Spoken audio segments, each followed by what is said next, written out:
It's been said that getting into a sport can require more effort than actual competition. Whether by accident or design, sometimes it's simply just meant to be. I'm a very goal-oriented person. I set goals of things that I want to achieve. I write them down. So in the beginning, I wrote down that I wanted to go to the Olympic Games. I wanted to win a gold medal. Had that happened in '88, I believe I probably would have been done.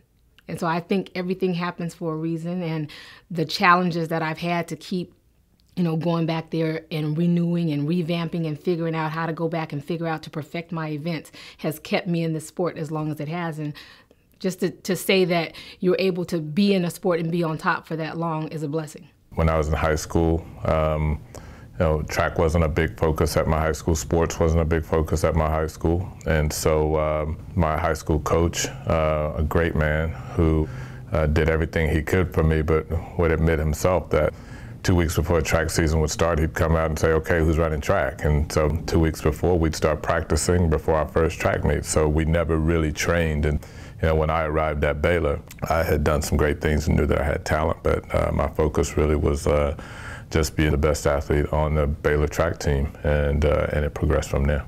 I had a great background in the rodeo, was a heptathlete in college, and then, opens the door for the pole vault. And to me, it seemed like a great combination. The strength that I learned from being home on the ranch, putting hay in the barn, wrangling with my horse or my steer. I had project steers for 4-H and FFA.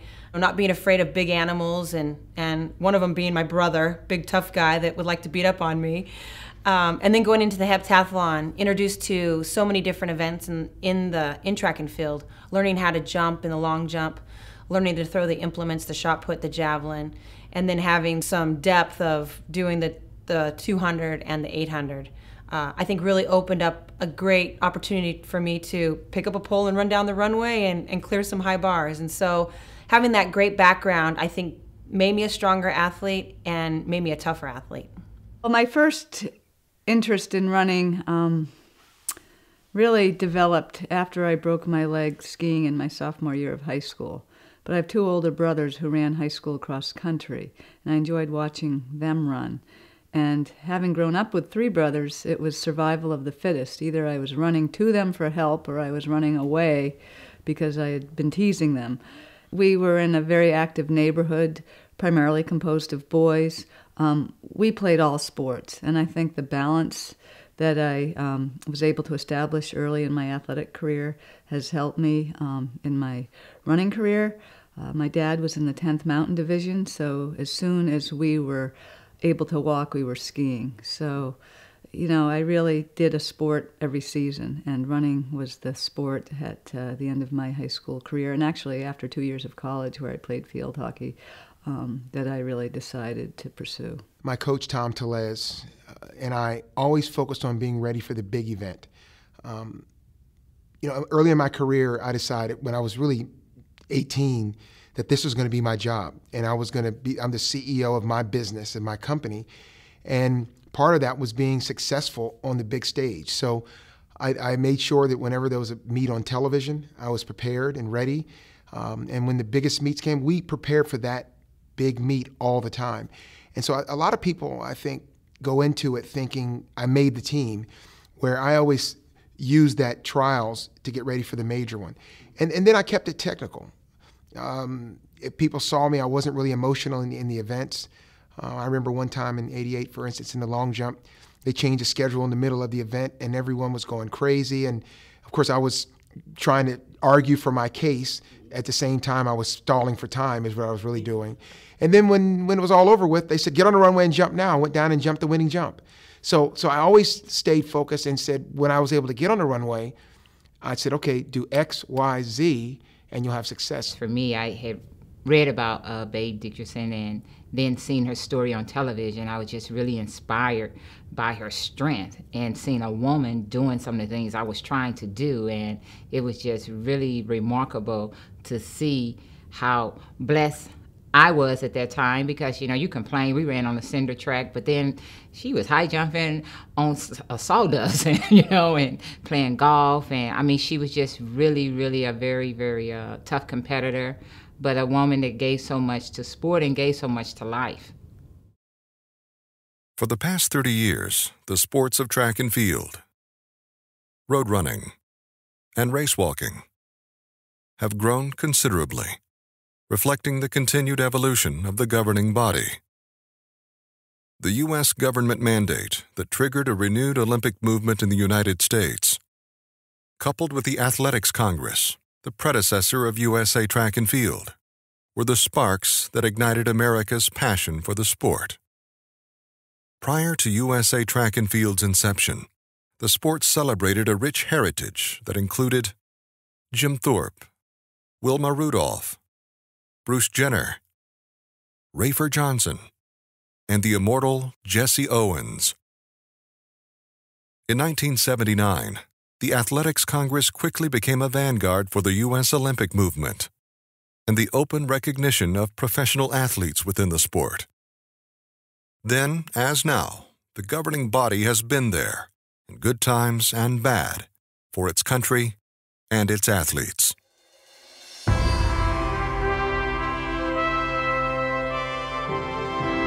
1980 Olympic Games was to be the organization's coming out party.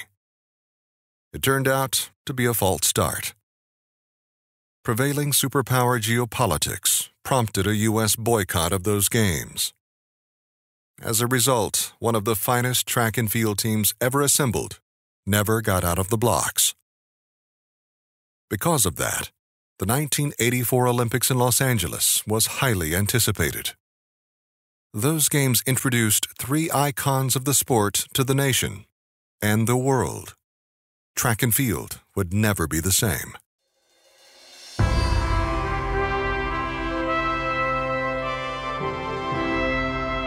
The inspiring performance on the field of play can be deceiving. What's often not known about the effort is the sacrifice, and in some cases, the hardships that shape a champion. Throughout my life, I've been faced with different challenges, but I always looked at those challenges as a way to really gain strength. And it's extremely difficult to gain strength once someone you love passes away. When I was young, my grandmother, who named me, passed away. But I think the most devastating experience I had to endure was being a freshman in college and losing my mom unexpectedly, and all the challenges of being a young girl on the West Coast, trying to decide what I want to do with my life, and the one person that I know was my confidant that I could share and talk with and know it won't go anywhere was no longer there. So that was really tough to deal with because I had to mature a lot faster. I had to be really the backbone of my family. And then with Flojo being a teammate, eventually marrying my brother, becoming my sister-in-law, and with Florence passing away, it had been really tough. When I was sick with food poisoning, and that was my opportunity, having been ranked #1 in the world for 2 years at that point, in both the 200 and 400, and being the heavy favorite to win that race and then not making it into the finals, it was devastating. It was a huge disappointment for me, and I had to wait 4 more years. And so just before going into the blocks in 200 meters, just waiting for us to be called to the blocks, I was sitting there and I thought about that. And ordinarily, I had conditioned myself, and one of the things that probably helped me most as an athlete throughout my 11 years was being able to be disciplined and focused on the task at hand and not let myself think about other things that weren't relevant to the moment. Ordinarily, I wouldn't have allowed myself to continue to think about that, but I decided at that point to go ahead and allow myself to think about that because I felt like it was relevant to the moment and it would motivate me even more. As an athlete, you know your body, or you feel like you know your body, and you know when something's going wrong. And it wasn't like I was just sitting there for 2 years. I was actually going to from doctor to doctor, and nobody was giving me anything other than to say, maybe you're training too hard. I've come up with a whole list of other things that had nothing to do with what was actually going on with me, and nobody was actually diagnosing the symptoms that I was having or putting all the symptoms together. So I think mentally, you're depressed. There's just that not knowing of, can somebody just tell me? I don't care what it is, just tell me that there's something wrong, because I know I didn't wake up, 2 years prior to that, I was fine, and all of a sudden, it's like the bottom fell out is the word I always use. Well, I went into the surgery not knowing what was going on, And I told Dr. Stan James that if he did the arthroscopic surgery and I had a major problem, to do what he needed to do to fix the problem, because I wouldn't be able to run with an impaired knee like I had at the time. So I didn't want to miss any more time than I absolutely had to. So if it wasn't going to happen in the trials, I thought maybe I could make it to the 3,000-meter trials, which were a month later. I'd qualified for that track event, which was an Olympic distance, as you recall, in '84, before the advent of the 10,000 meters. So when Stan came to visit after the surgery and told me what he had found, and that it looked like if I rested properly and let the wound heal, that I might be able to get to Olympia for the Olympic marathon trials, I did everything he said. And then when he gave me the green light to go out and test it, I maybe was a little too exuberant in what I was trying to accomplish, and I pulled my opposing hamstring, and that's what ultimately almost kept me out of the marathon trials. Through it all, athletics is small compared to the life that I have lost, and knowing that my grandmother, my mother, and even Flojo with Mary, my niece, trying to be the strength there to support my brother and trying to help raise her. It had been it was tough, but life lessons. You're on a journey. You don't know why you're on that journey, but you still have to see things through, and you still have to believe, and you still have to be willing to work hard and stay committed to the goals, but also do things in their honor.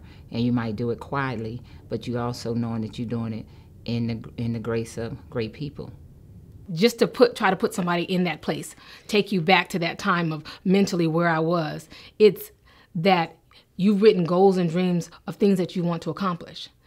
And like I said, I placed them in several places in my house because it's a constant reminder to me of what it is that I want to accomplish. And then it's like somebody just took it from underneath me and said, I guess a better analogy is being on top of the world and somebody taking the world away. What do? Where do you go? And you go to the medical profession when something's wrong with you, and then they're not giving you any answers. They're saying it's all in your head. You're making this up. And you start to believe that. And then it got to the point where I said, well, maybe I'm making up how I feel, but not the way I look anymore. To the point where I cover up my mirrors because I couldn't stand the way I looked. My eyes were bulging out. I had a large goiter on my neck. There's something wrong. You can't tell me that this is all in my head anymore. Where I was mentally for 2.5 years was I was crazy. I was depressed. I was crazy. There was just that empty feeling of not knowing. I felt like my life was put on hold. And the biggest relief to me was the day that I was diagnosed. It was scary, but it was a relief that finally, I'm not crazy. Finally, there is something wrong with me. It's not curable, but it is treatable. It can be maintained. And from that, I had this whole different persona that now, you know what, I can do anything I want to.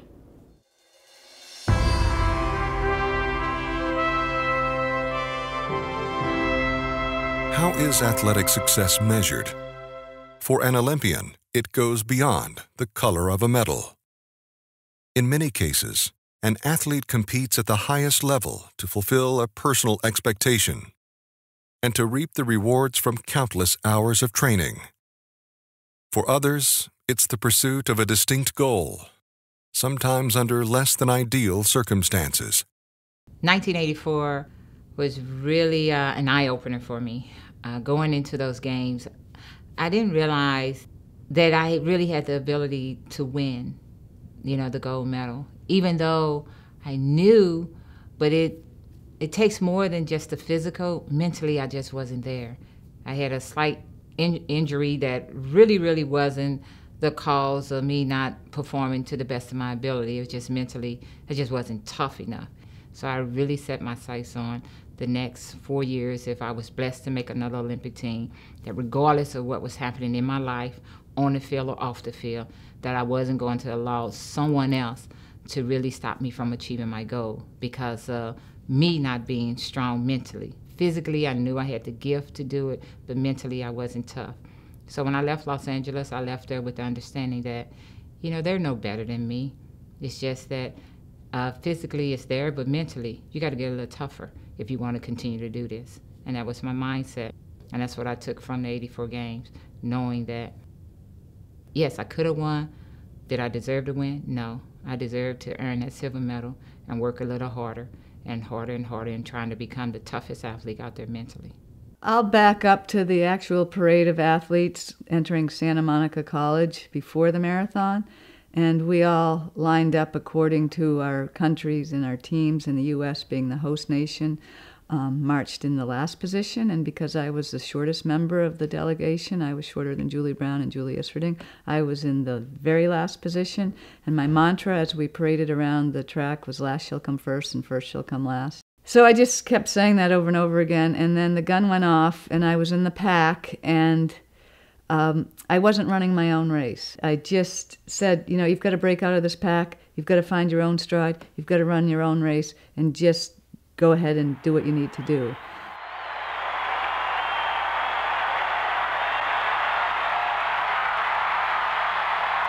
She has done it.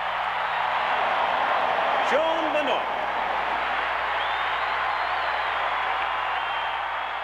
When I sat down after the fourth medal, well, even before that, when we finished a relay, and the athletes came over from all the countries and picked me up and carried me out of the stadium, which was amazing. And that was really touching to me, because to me, that's, you hear the old sayings, that's what sports are all about. But to me, that's really what it was. Everyone's saying, not everyone, a lot of the media is saying the athletes hate you, they can't stand you, you know, you've done this, you've done that, all this wrong. And now 100,000 people are just screaming for this historic event. And then athletes from Jamaica, from Italy, from the United States, they come over and just pick me up and carry me out.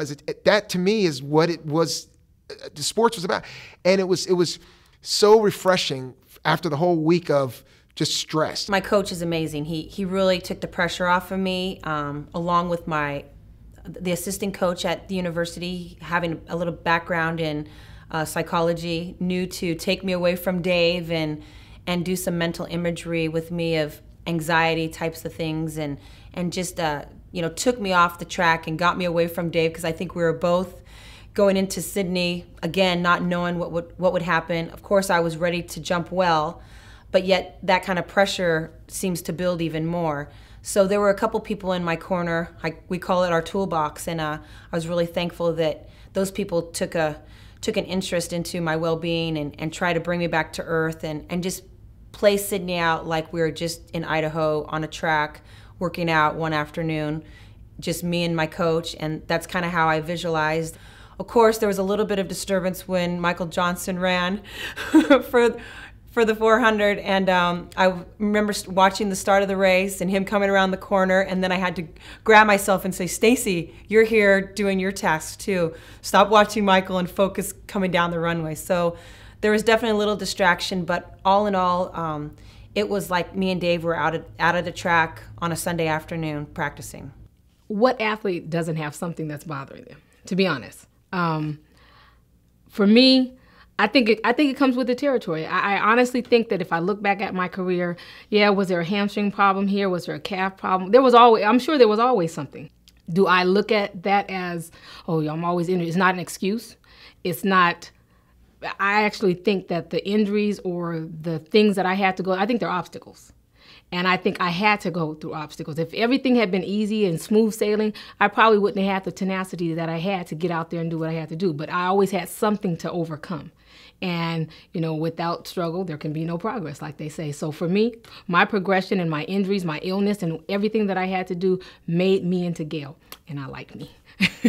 It was wanting this so bad. The 400 meters was always, you know, I enjoyed running it, but the 200 meters at that point was my favorite. It was the one that I hadn't won at the Olympics.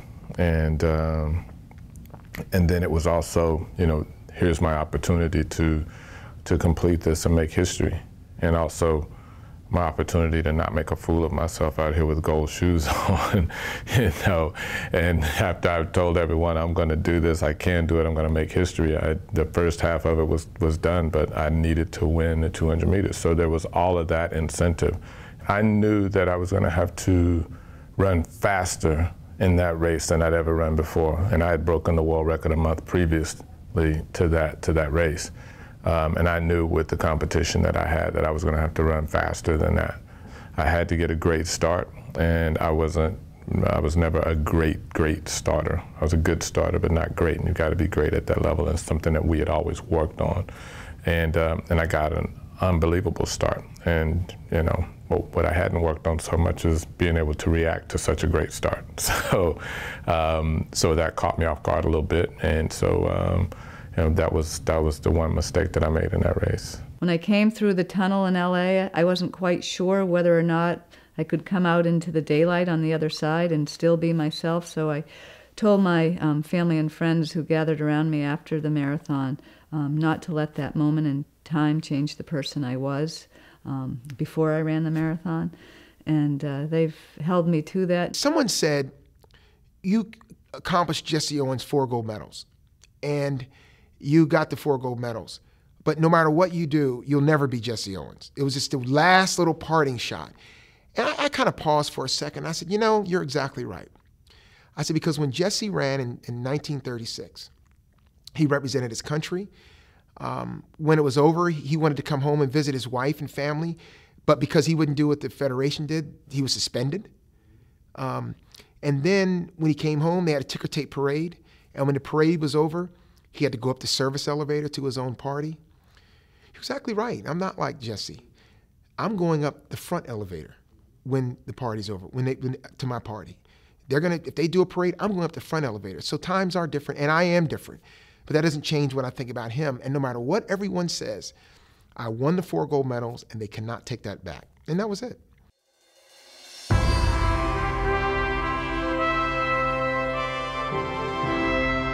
There are moments in sports that withstand the test of time and leave enduring memories that define the athlete. In some cases, the competition itself becomes synonymous with the athlete's singular performance. And '88 was really, really a dream come true, because going into Seoul and everything had gone well at our Olympic trials, and then I go into the games, and I remember having patella tendonitis in my left knee, which was my takeoff leg for the high jump. And I remember saying to myself, I'm not going to let anything stop me. You know, there's 7 events, you know, because in '84, if one event didn't go right, I was in the corner crying or pouting or, you know, not really being, not responding like a champion. So in '88, when I lined up for the 100-meter hurdles, I just said, I'm going to give it everything I have to give. I'm going to execute what I've been prepared. I'm not going to overextend or overdo, because the one of the things that I realized is that in the hurdles, I got to stay on my feet. I got to get over all 10 hurdles, and I got to cross the line. So I visualized myself going through all 10 hurdles and crossing the line, and then just taking one event after another and just giving it my best shot. And wherever the score was going to be at that time was going to put me in a position to win the gold. And that was always our philosophy, is to go for the win first. And if you're in a position where you can break a record, then that's secondary. But the most important thing was always going for the win first. I never thought that I would ever be on an Olympic stage, let alone doing the pole vault. I wasn't introduced to the pole vault till I was 23 by my college coach, Dave Nielsen. And even when he introduced it to me, women weren't pole vaulting. So I had no idea where I would go with the pole vault. I thought I was just there to appease him, run down the runway a couple times, jump over 6 feet, and it would be a day. But it turned into several days, several weeks, several months, and me standing on top of a podium in Sydney in 2000. So an awesome dream and a dream come true. It started off where I remember meeting Wyoming Attias at a function, and I remember saying, you know, I'm gonna have my name in the record books next to you. Playing at first, when I first said it, I was playing. And then I went home and I was like, hey, you know what? I actually want to do this. And that's when I set it as a goal. And for it to happen in '96, you know, here in Atlanta, coming across the finish line and being told that I won and knowing what that actually meant, it's, and it's not just that you won 2 gold medals, it's that out of the whole history of the Olympic Games, there's only 2 people who've ever done that in life. It's, I mean, I think my life and my career has been a blessing. And that's just one thing that just stamps that to let me know that I'm truly blessed. I didn't feel pressure in 1983. Going into Boston, what I wanted to do was redeem myself. I was very disappointed with my 1981 finish. I was really hoping to run very fast in that race and was somewhat disappointed with my time.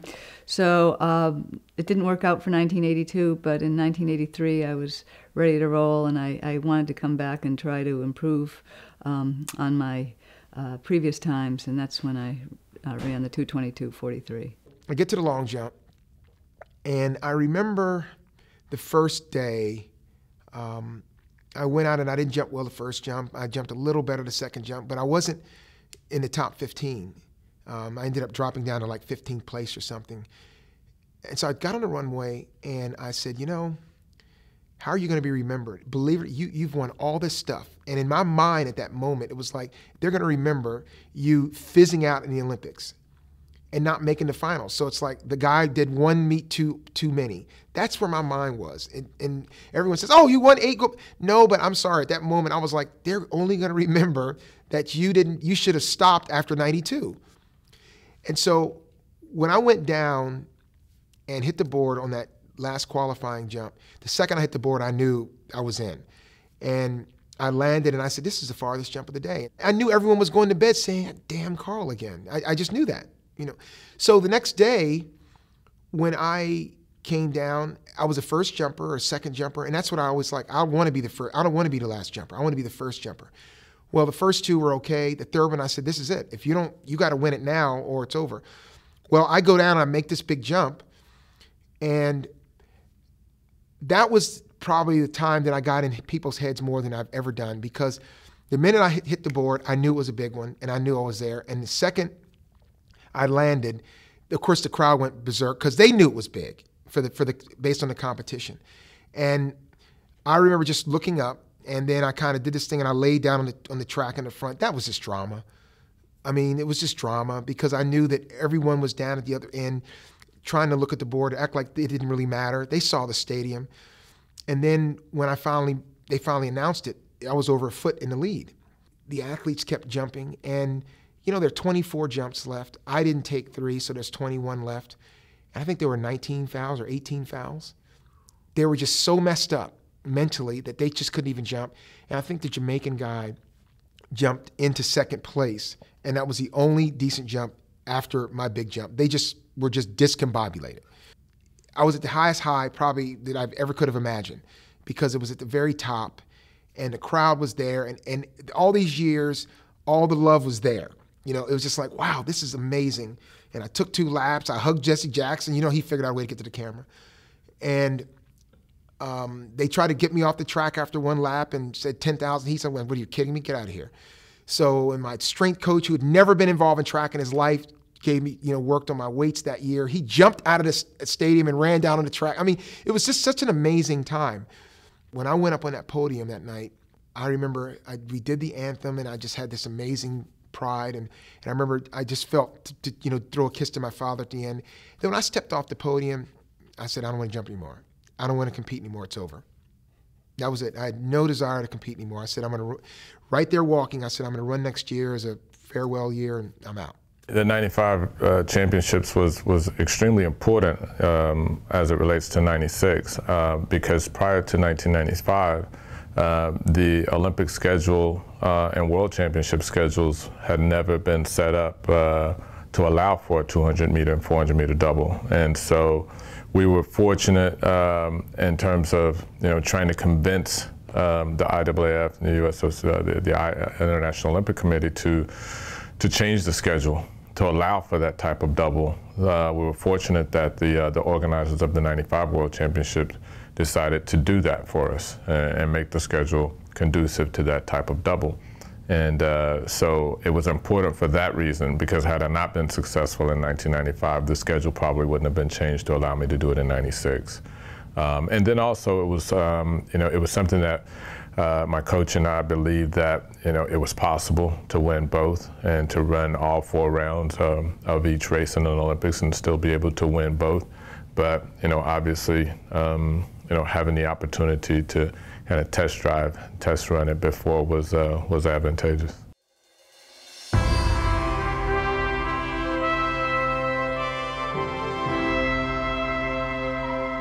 When it is all said and done, these exceptional athletes have left an indelible mark, both on the sport and in our hearts. We've reveled in their joy and pridefully celebrated their humility. Each have never taken their achievements for granted, and their championship legacies have continued far beyond their glory days. I also promised myself that when I came through the tunnel in LA, that I would give back to a sport and to a state that had given me so much over the many years of my career. So when I founded the TD Bank Beach to Beacon 10K, that was one of the primary reasons for doing so, because I've received so much support from this state and from the sport. So to bring thousands of runners from around the world to my hometown, where I did so much of my training, preparing for the Olympics, is a real highlight in my life. People say that, you know, greatest combination hurdler sprinter, and it is an honor. It's a great honor, but it's just, I'm just me. I get out there and I do what I'm supposed to do, and everything else takes care of itself. So that's a title that I guess my kids appreciate more than I do. When I talk to kids, and even now, you know, with some of the young kids that we train here that have seen, you know, video of me running and are aware of who I am, and you know, it's a good feeling. I never assume that they know, so I always have to explain to them who I am, and it's always a little bit surprising when they kind of look at me like, I know who you are. I never expected to break a world record. Honestly, I don't even remember when my first world record was. That's not very good. But even now, I don't even know, honestly, how many world records I broke, because I never thought I would end my career. And I probably, you know, when I turn a little bit older, I'll go back through and probably count. But to me, I think when I was in the moment jumping, I never wanted to, yeah, I jumped a world record. I just wanted to go into every practice or every competition like it was my first time. And I didn't want to think that I'm going in too cocky. Definitely want to go in confident, but I really didn't want to even know where the bar was put. You know, later when my hair's gray and I'm sitting with my grandchildren, I think, well, I appreciate the world records that I broke, or going through my photo album and remembering what I did. When you put the bar up to an unknown height and challenge yourself to do something that no one else has ever done, and you clear it, it's an awesome experience. You know, no one else has ever done it. But again, I never thought that that would be my last one. So I never wanted to know how many I had or where the ceiling should be, because we just don't even know still.